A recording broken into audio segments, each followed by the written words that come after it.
के गुथे हुए नरन में बढ़ती जाए। प्रत्येक पुत्रों की विवाहित प्रांत भी इस प्रकार की क्रिया दोहराई। जब भी गले से हुई उतरने की आवश्यकता पड़े तो किसी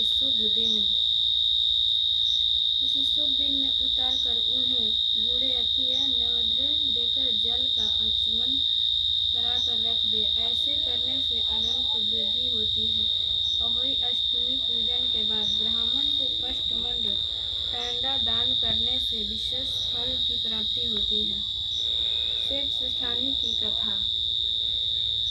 किसी नगर में एक साहूकार रहता था। उनके 7 पुत्र थे। एक दिन साहूकार की पुत्री खदान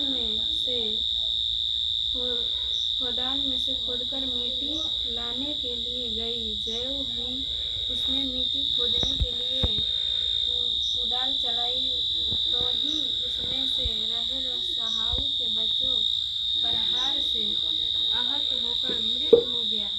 जब साहूकार की पत्नी ने कुदाल को रक्त रंजित देखा तो उसमें बच्चे के मार जाने का अत्यधिक दुख हुआ, परंतु जो कुछ होना था वो हो चुका है और भूल उससे अनजान में हो गई थी। अतः दुखी मन से वह घर को लौट आई।